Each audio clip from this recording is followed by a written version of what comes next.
Dan di bulan yang pertama ini saya akan membahas tentang future atau masa depan. Dan saya akan membahas seri minggu ini dan minggu depan. Bapak Ibu pengen punya masa depan yang bagus enggak? Pengen ya. Nah, bicara tentang future atau masa depan, siapa yang percaya kita punya masa depan yang bagus? Oke, boleh pulang. Kita doa berkat. Kita kan anak dari Bapa di surga ya. Kita nih anak-anak Bapak ya. Bapak Ibu kan juga punya anak ya. Sekarang saya mau tanya nih. Kira-kira future atau masa depan itu ada di tangan si Bapak, orang tua, atau di tangan si anak? Saya jelasin lagi ya. Masa depan kita ada di tangan Tuhan atau di tangan kita? Angkat tangan yang bilang di tangan Tuhan. Yang bilang ada di tangan kita. Oh, sama juga orangnya. Kalau masa depan di tangan Tuhan, kenapa banyak orang yang masa depannya jelek? Yang sekarang keadaannya jelek. Oke, sekarang masuk ke kehidupan sehari-hari ya. Kita kan punya anak nih. Masa depan anak kita, misalnya kesehatannya dia ada di tangan tuh anak atau di tangan orang tuanya? Pilih, orang suruh pilih orang tua atau anak di tangan siapa? Ini bagi yang jawab dua-duanya ya. Saya umur 52 tahun tahun ini. Bapak saya 83 tahun. Terus gue sakit. Loh kok Pak Juan sakit? Tahu tuh bapak saya si Pak Wem. Nggak lucu banget kali 52 tahun sakit nyalain bapak saya. Nah itu jawabannya tuh. Bagi yang bilang dua-duanya tuh. Oke sekarang anak sakit. Masa depan kesehatan anak tergantung di anaknya atau orang tuanya? Nah kan galau. Keuangan masa depan keuangan anak tergantung di anak atau di orang tua? Ya bapak saya miskin, terang aja anaknya miskin. Kebahagiaan keluarga si anak, future family-nya tergantung di anak atau di orang tuanya? Gantung di anak ya. Adam dan Hawa, masa depannya kira-kira bagus nggak? Seharusnya. Bisnis pertambangan mereka bisa kuasai. Bisnis peternakan mereka bisa kuasai. Hasil laut, lobster, kepiting, udang, apalagi. Ikan dari teri sampai hiu mereka bisa kuasai. Emas diinjak-injak, permata diinjak-injak. Semua wanita tercantik Hawa. Tersinggung deh ibu-ibu. Tetap bibitnya dari sono Hawa paling cantik. Bapaknya udah pikirin, tapi kenapa dia diusir keluar dari Taman Eden? Berarti future-nya udah bagus dikasih, siapa yang menentukan dia gagal atau tidak? Siapa? Adam sama Hawa. Kembali ke pertanyaan pertama. Jadi masa depan kita, sukses atau enggak ada di tangan siapa? Tuh kan, udah diputer-puter dikasih contoh. Siapa yang bilang di tangan Tuhan? Tuh semuanya tadi yang Tuhan turun tangan. Siapa yang bilang di tangan kita? Oke. Enggak kan cuma ngobrol masa awal tahun udah berantem kita. Orang cuma gara-gara sukses di tangan siapa. Dan nulis-nulis dulu deh. Mau gara-gara sukses di tangan siapa berantem. Jangan ya. Future. Coba bilang sama-sama future. Kita samain dulu persepsi nih ya, saya bagi dua dulu nih. Nih ada yang namanya nanti kekal, ada yang namanya sementara. Banyak kita nih mikirin future tuh cuma sementara nih. Sementara tuh hidup, saya coba cari ya umur manusia seluruh dunia. Kalau yang bagus banget dijaga ada orang bilang hoki terserah lah apa katanya 80-100 tahun. Itu pun dibagi lagi. Nih ya, ini dibagi nih. Ada 80-100 tahun hidupnya merana, ada 80-100 tahun hidupnya bagus. Nih, 80-100 tahun sehat. Bayangin 80-100 tahun cuci darah terus. 80-100 tahun pupnya nggak terkontrol. Yang bersihin suster, mantu atau mertua, mantu atau anak mandiin. Terus stroke, terus kalau enggak pakai kursi roda, sebagian tubuhnya nggak berfungsi. Lagi yang merana adalah 80-100 tapi nggak punya duit. 80 sampai 100 tapi nggak punya temen. Temennya udah check out duluan. Bukan hotel. Udah pergi duluan. Dan dia nggak punya temen. Makanya punya temen, berteman jangan eksklusif. Jangan sama dia, jangan sama dia, ntar kena razia orang jelek. Jangan sampai ntar kena ketularan miskin. Jangan, berteman sebanyak mungkin. Makanya di Gilgal ada family time. Kenalan, kencing mesti ramah, nyapa. Di lift mesti ramah. Jangan belaga sombong. Dari lantai 1 ke lantai 4 gak kenalan. Sebanyak mungkin kita perlu banyak teman supaya kalau tua umur panjang tidak sendirian. Belum khotbah udah marah. Ini baru pembukaan. Oke, saya mau tanya kebaktian 4, pengen umur sampai berapa kalau 80 sampai 100? Ini milih loh, gak bayar loh, cuma nanya doang. 80 sampai 100 pengen umur berapa? Berapa? Yang 100 siapa angkat tangan? Oke, berarti aku 101, karena aku yang ngubur kan. Kan harus ada kebaktian penghiburan, 100. Ini Gilgal dari kebaktian 1 sampai 4 tuh kompak loh, 100 tahun. Tapi 100 tahun jangan yang merana ya. Nah, kebanyakan kita mikirin future, kalau khotbah future kan sampai di sini. Ada kehidupan setelah kematian, ini kita lupa mikirin nih. Dan yang kita kejar 100 ini pun dibagi 2 lagi nih. Ini yang tidak kelihatan. Ini yang namanya basic yang kita bahas kemarin sepanjang tahun. Dengerin lagi deh YouTube-nya. Ini tidak kelihatan, ini yang back to basic. Ini dibagi lagi 5. Aduh, khotbah apa nih pastor, susah banget awal tahun. Gak apa-apa, kan growing deeper. Memang deeper, dalam banget. Makanya yang kebaktian ini kan udah pada makan, tidur, udah pada jalan-jalan kuat deh. Rohani, jasmani, apalagi itu 5 hal visinya Jemaat Gilgal. Keluarga, hubungan. Satu lagi apa? Ngomong sendiri, jawab sendiri. Karakter, kita kasih garis, kita kasih garis, kita kasih garis. Kata Patino Sidin jangan takut-takut. Yang anak baru, siapa tuh Patino Sidin? Nah, ada 5 hal yang kita akan belajar. Nah, ini yang gak kelihatan yang kita udah bangun. Sekarang banyak orang yang kejar itu future. Yang mereka bikin future adalah begini nih. Karir, setinggi langit. Paling top, kalau bisa jadi owner, kalau enggak jadi istrinya owner.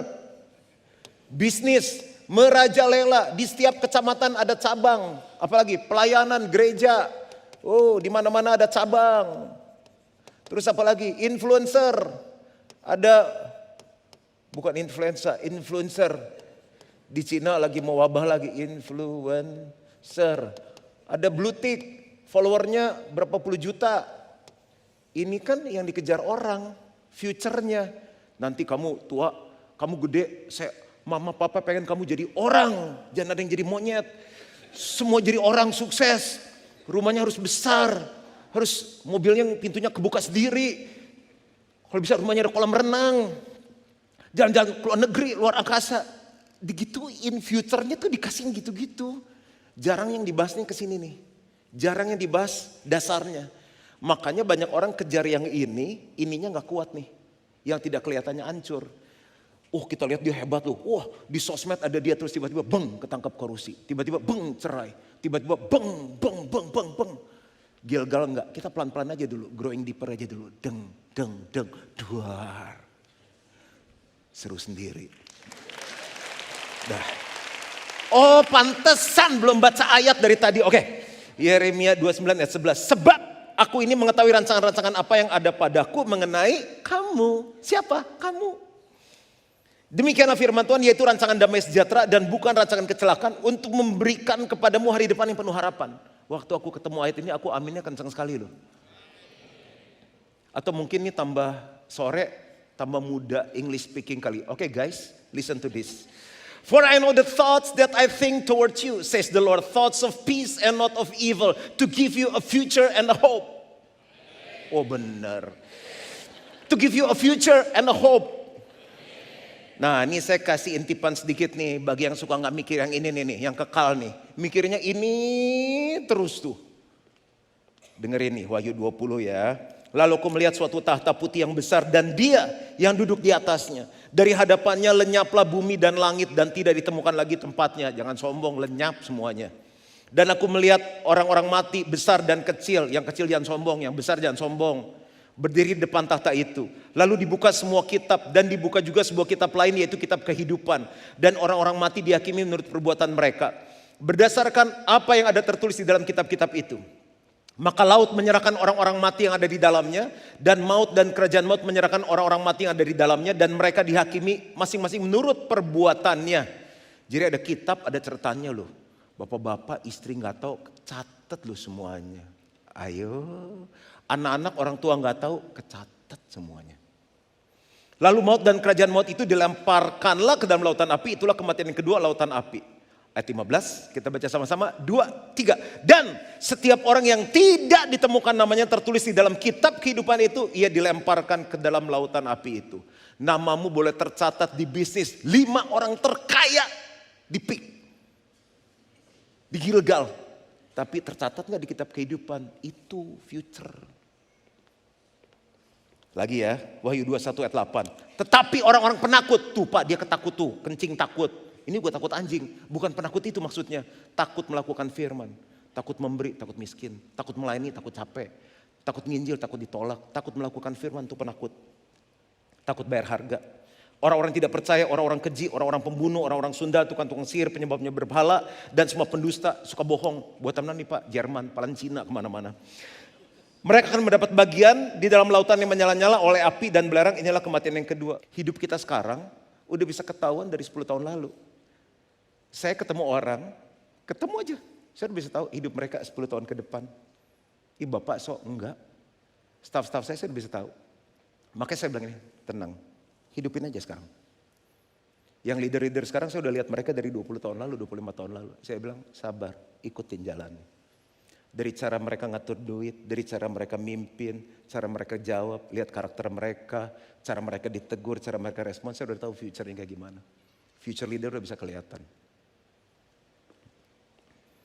Bapak Ibu pengen tahu 2035, nanti dengerin khotbah ini. Kita udah bisa tahu hidup kita ke depan gimana. Nah, masuk ke khotbah. Makanya kalau kita mau punya future yang bagus, ini mau bagus, 80-100-nya gak merana, ininya mau bagus, Roma 12. Karena itu saudara-saudara, demi kemurahan Allah aku menasihatkan kamu, bukan paksaan, cuma nasihat.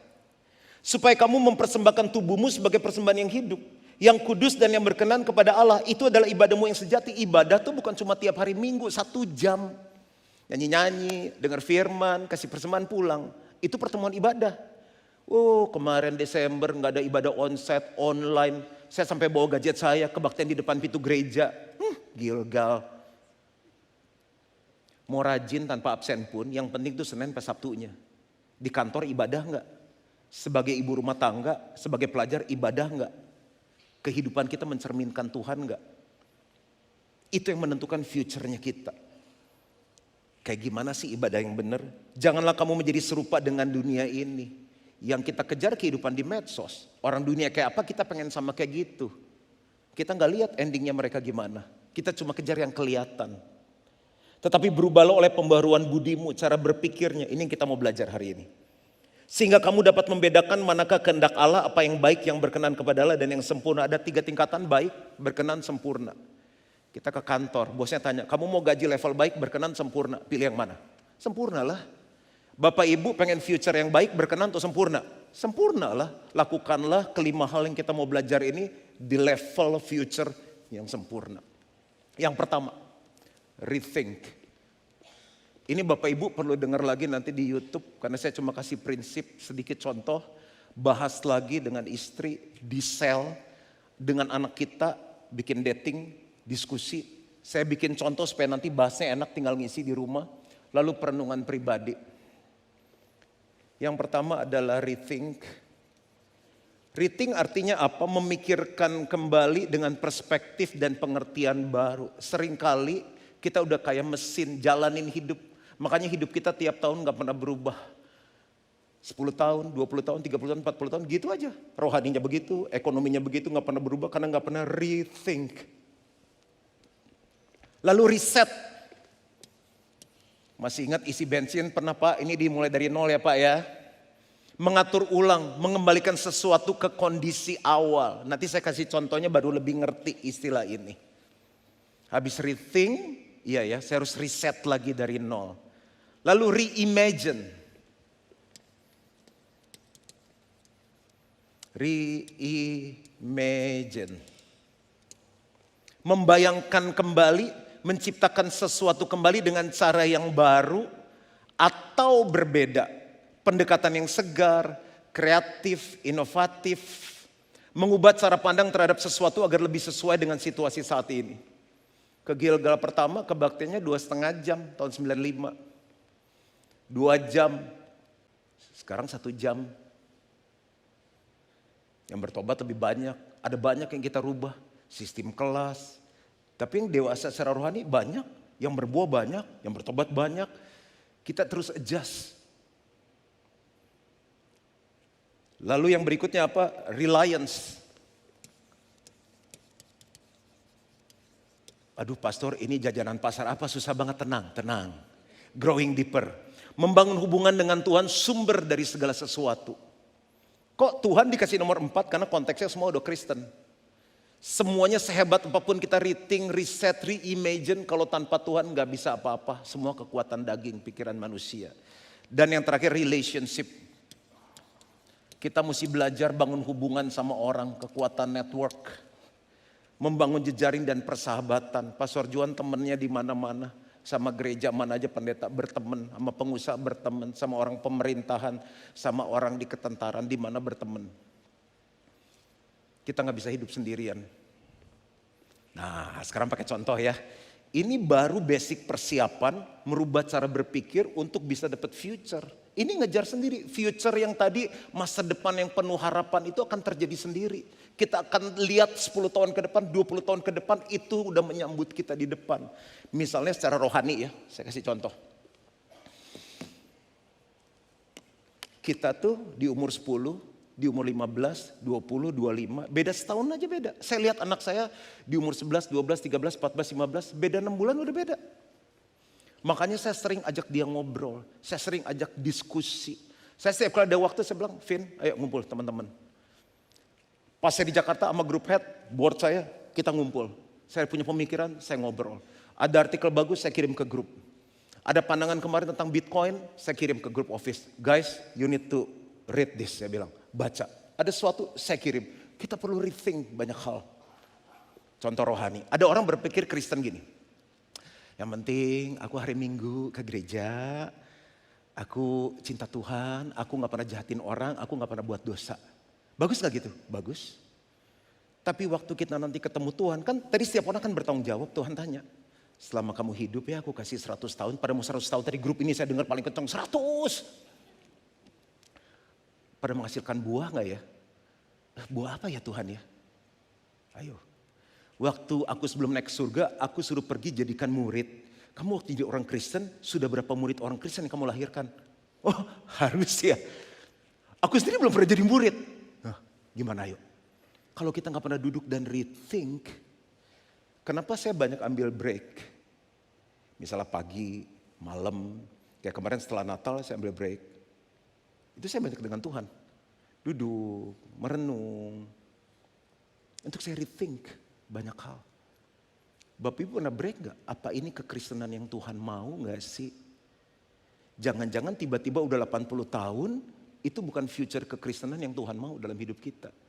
Kalau udah rethink, reset. Iya ya mah, kita ngomong suami istri. Tuhan mau kita berbuah loh, Tuhan mau kita jadi murid. Iya Pak, kalau kita mulai dari nol lagi yuk. Emang pom bensin, yuk kita ikut New Life lagi, kita ikut Grow 101. Pak, kita kan udah ikut. Iya dulu kan kita ikut telat terus kita suka ngobrol, main handphone kan. Iya ya, kita gue gak ngerti apa-apa ya, ikut lagi dari nol, jangan malu. Kita ikut kelas pelayanan, kita pelayanan lagi. Aduh udah 60 tahun ngapain pelayanan, gak apa-apa. Yang penting kita mulai dari nol, gak perlu malu untuk hal rohani. Apalagi reimagine. Kita berdua rajin ke gereja, kenapa anak kita sukanya duniawi. Satu suka dugem, satu gak suka baca Alkitab, satu malas ke gereja.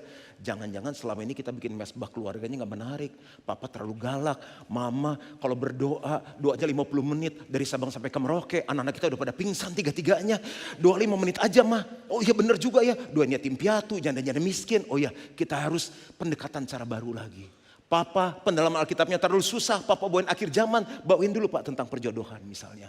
Gitu. Di kemas kembali. Lalu apalagi reliance, benar-benar puasa Tuhan. Kami gak pengen anak-anak kami menikah sebelum mereka kenal Tuhan. Sebelum mereka tinggalkan rumah waktu kami cuma 20 tahun. Habis itu kan kerja, pacaran, nikah, udah gak sempat tabur nilai lagi. Lalu yang terakhir apa? Relationship. Kalau rohani kita begini-begini saja dan kita pengen punya good future in your spiritual life, lihat teman-teman kamu. Orang Inggris punya pepatah, pengen lihat masa depan anak-anak kamu, lihat teman-temannya sekarang. Lihat pertemanan kita membawa kita tambah mundur nggak? Tambah duniawi, tambah suka shopping, tambah suka mabok, minum minuman keras, tambah suka judi, tambah jarang ke gereja. Atau teman-temannya kita membuat kita tambah cinta Tuhan, tambah senang pelayanan, tambah bawa jiwa, tambah semangat melayani Tuhan. Cuma di Gilgal, semangat sendiri lagi. Saya yakinkan semua orang yang ketemu saya yang belum kenal Tuhan jadi kenal Tuhan. Yang belum melayani jadi melayani. Yang belum mimpin sel jadi mimpin sel. Itu ketemu Juan Mogi. Mungkin setelah dengar ini ada beberapa yang gak akan jadi teman saya lagi. Gak apa-apa. Pokoknya orang yang ketemu saya tambahkan nilai. Hidupnya jadi positif. Gitu aja. Yang gak bisa investasi jadi investasi. Yang gak keren jadi keren. Udah gitu aja. Yang gak suka makan, suka makan. Itu baru contoh di rohani. Di jasmani. Saya mikir untuk hidup saya. Tiap tahun saya check up Mei sama Desember. Dokter bilang gula kamu bagus sekali di bawah normal dinaikin nih. Nggak minum obat gula? Enggak. Saya bilang ini bagus sekali nih, kamu makan nasi enggak? Enggak suka makan karbo? Enggak. Semuanya bagus dia bilang. Ntar pingsan ya, hati-hati ya, jangan terlalu diet. Dok perut segede gini diet apanya dok? Tapi setelah saya lihatin ada yang stroke, ada yang apa, wah saya bilang kalau saya sampai 80, papa saya kan 83 Januari ini. Berarti keturunannya umur panjang, puji Tuhan dalam nama Yesus, amin. Saya gak pengen tua liatin orang cuci darah, gak bisa nih. Jadi saya udah 4 bulan ini coba berhenti ngopi, karena kalau saya ngopi ada temennya. Saya suka banget croissant. Dokter bilang croissant tuh 600 kalori. Saya kalau masalahnya, kalau saya ke restoran gini, saya bilang apa aja yang enak, keluarin. Gitu. Karena makan dikit-dikit, saya ngasih orang bungkus, udah.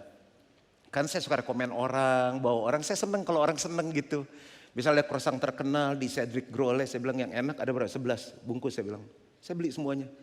Sekarang nahan, kayak kemarin habis pelayanan di Amerika, ada jemaat kita bilang, Pastor saya beliin croissant nih enak-enak, semua dia tahu saya suka croissant kan. Aduh jangan. Aduh udah di toko croissant, udah satu aja, yang paling enak satu. Ada 3 orang di hotel nginep, saya bilang bukan pelit, bukan jahat, diet.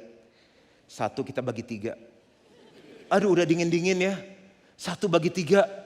Aduh enak banget tuh segigit. Saya bilang demi saya mau lihat future saya sehat. Nanti ngawinin anak saya. Tetap bagus pakai taksido. Ntar saya bilang kamu mau honeymoon. Mau pergi sama suami titip cucu sama Dedi. Dedi senang anak main tinggal di rumah saya bilang. Saya mau lihat future. Di senior fellowship saya masih melayani nanti. Riting, mikir. Gak mau didorong kayak kursi roda gitu.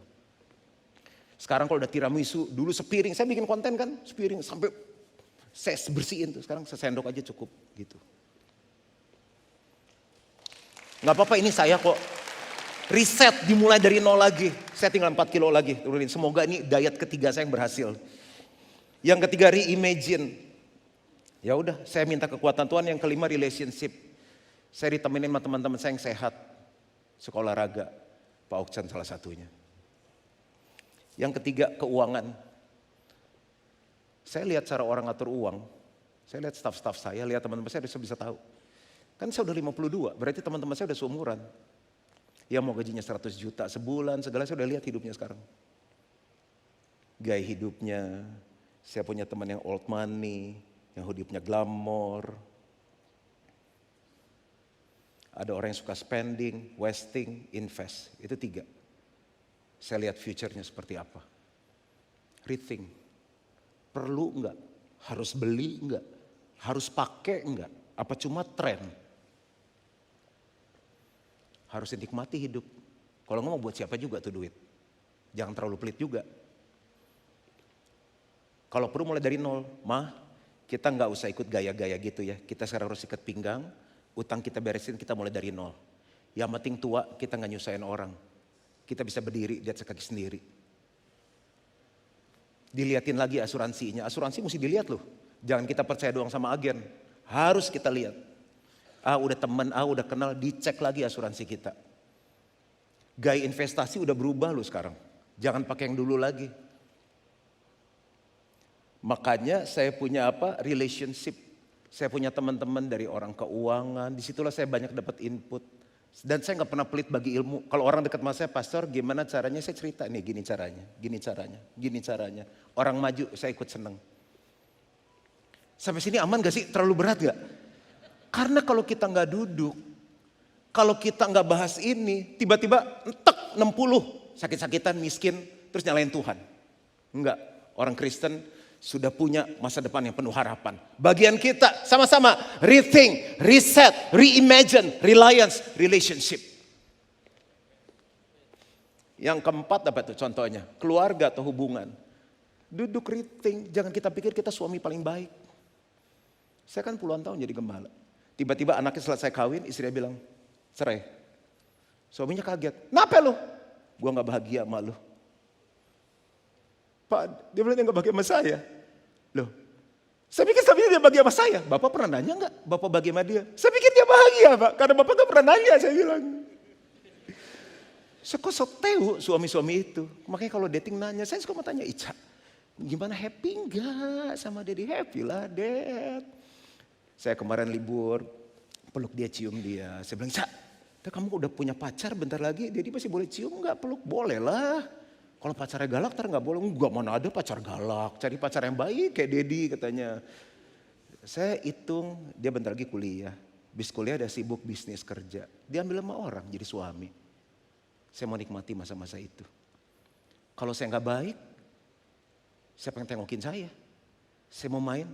Mami, opa mau datang. Bilangin kita mau pergi, bilangin kita mau pergi. Kan bisa gitu.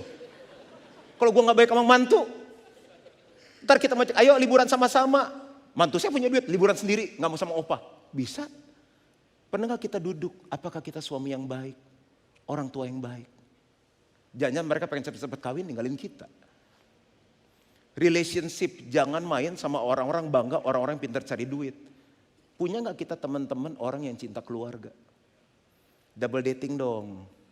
Main sama teman-teman yang suka precious love. Precious love apa ya? Program GBI Gilgal yang cinta keluarga. Dan terakhir karakter. Saya nggak bisa bahas contoh satu persatu, makanya nanti dengerin lagi YouTube-nya. Dibahas deh, ada banyak hidup kita, future kita akan berubah setelah kita duduk dan bereskan ini. Karena kalau Bapak Ibu lihat hidup saya 30 tahun yang lalu nggak seperti ini. Tapi saya lakukan ini semua. Dan Tuhan bilang, aku akan memberikan kamu masa depan yang penuh harapan. Itu saya sudah lihat 37 tahun yang lalu waktu saya lahir baru. Dan Tuhan bicara hal ini untuk hidupku. Karakter. Pilihan cuma dua. Mau jadi serupa Yesus atau serupa setan. Bapak Ibu pilih siapa? Kan kita gak mungkin. Mah, aku udah mirip setan belum nih? Bener mah, bener lu udah setan banget. Dikit lagi lu kayak setan lu. Jangan nanggung kalau jadi setan. Setan beneran udah. Mendingan serupa Yesus. Riting. Saya kasih satu cerita ya. Anak saya bilang ini, Dad, Dad kok jadi orang bisa sabar banget sih? Enggak lah, Cak. Bentar, Dad. Kapan yuk sekali-kali marah deh. Gimana sih yuk kalau marah? Ke kantor saya bilang, tanya orang kantor. Mau coba ntar magang di kantor saya bilang. Nah kemarin kejadian nih. Restoran tutup kan New Year, jadi kita makan di hotel. Udah jam 8 ya. Terus kita gak booking. Masuk penuh di bar aja katanya. Ya udah disuruh di bar kan, duduk semua. Istri saya lagi sakit. Terus saya bilang, kita mau order. Pilih, istri saya nanya, ini ayam di grill atau di kari ya? Kan dia makan sehat kan istri saya kan. Kan saya udah bilang, kalau siap baru saya datang, baru pesen.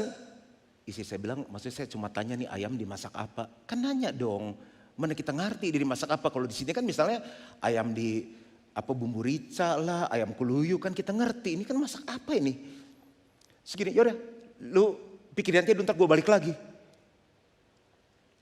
Naiklah saya, orang di daerah kayak begitu mau cari rumah sakit di mana? Kalau saya kan udah pengalaman dia sakit, saya bawa ke UGD kan.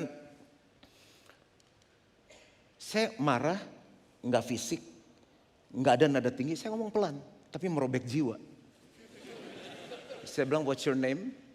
Saya cuma ngomong pelan begitu. Terus anak saya liatin saya kan. Terus dia pegang tangan saya begini, di sebelah saya. Seorang itu yang galak langsung diem. Udah pergi, dia bilang gini. Dad, you marah tadi. You galak sekali, Dad. Itu tadi marah, Dad. Enggak, dia cuma ngomong sama orang gitu. You marah tadi, Dad. Ingat, Dad, you tuh pendeta loh, Dad. You minggu mau khotbah loh, Dad. You ingat kitab Amsal tuh ngomong begini. Amsal berapa tuh, Mam? Aduh, itu pendeta marah. Mam, barusan suami you marah tuh, Mam. Jangan, gak boleh, pendeta gak boleh marah. Kan Ica bilang belum pernah lihat Dedi marah. Diri tadi cuma ngomong kasih tahu sama tuh orang. Saya bilang nanti saya kasih tahu sama manajernya. Kamu gak boleh serve orang kayak begitu. Saya minta maaf sama Carissa. Kalau Dedi ngejadi contoh, Dedi minta maaf. Saya ngomong sama waiter itu. I do apologize. I was not supposed to talk this thing to you. Saya gak pernah ngomong kasar, saya ngomong baik. Tapi orang itu langsung diem. Saya tahu bahwa ada di area di mana I have to reset my character. Normal sih bagi saya sebetulnya. Anak saya shock aja gak pernah lihat saya marah kan. Lihat, karena saya mau tahu future saya bagus. Saya selesai, saya kasih kalimat penutup. Sampai sini aman? Pesan saya di awal tahun, pikirin yang ini nih. Saya habis ngobrol sama teman saya nih kemarin, Happy New Year-an. Bilang, bro boleh telepon gak telepon? Ketawa-ketawa di telepon. Klek, pagi saya buka Instagramnya. Papanya meninggal. Lah, dia bilang masih oke. Tiba-tiba gak enak. Masih check up ke dokter bagus. Tek, hitungan sehari lewat. Gak ada yang nyangka lagi liburan tek pulang semuanya. Baru ngobrol sama saya. Are you ready for this future? Are you ready? Ini kita tinggal semuanya. Kita kejar yang ini. Kalau ini gak kuat, habis semuanya. Saya ajak kebaktian 4. Termasuk mengingatkan diriku di awal tahun. Bangun yang ini nih. Rohani, jasmani, keuanganmu, keluargamu, karaktermu dengan benar. Rethink, reset, reimagine, reliance. Relationship. Kalau ini dibangun, yang ini naik sendiri nih. Dan one day waktu kita ketemu dengan Tuhan. Ada Pak Oksan, ada Vino. Ngumpul lagi kita kebaktian 4 di sana. Kan seru. Tuh kan semangat sendiri lagi. Kan seru kita ketemu lagi. Ketemu lagi family time lagi di sana. Udah. Tuhan memberkati. Future kita semuanya baik. Bangkit berdiri sama-sama, tepuk tangan dulu yang luar biasa untuk Tuhan kita. Kaulah segalanya. Yuk sembah Tuhan sama-sama. Di dalam hidupku, kerajaanmu, kebenaranmu, itu bagianku. Kaulah yang ku pandang selama hidup.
Semuanya kita tinggal kok.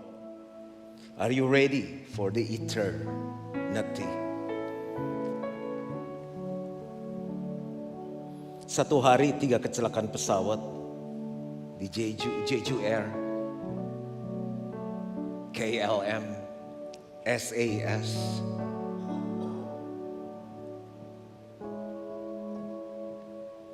Oke, mungkin kita udah yakin punya future yang baik. Bagaimana dengan anak-anak kita? Habiskan minggu ke depan ini merenung, ambil waktu dengan anak kita satu persatu. Saya spend time dengan Carissa bahas ini. Carissa, saya bilang, kamu udah bisa tahu keuangan kamu dari umur sekarang 15 tahun. How you spend your money, how you manage your money. Saya bilang, Daddy terbatas. Kamu yang create masa depan kamu.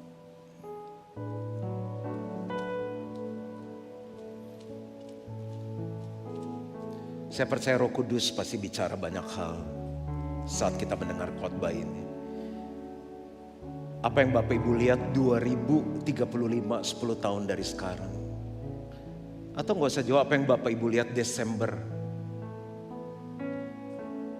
tahun ini. Mungkin yang kita lihat waktu kita datang adalah kegelapan. Itu bisa dirubah kalau kita mau reset. Kita mulai dari nol, kita mulai dari nol. Rethink. Karena all things are possible.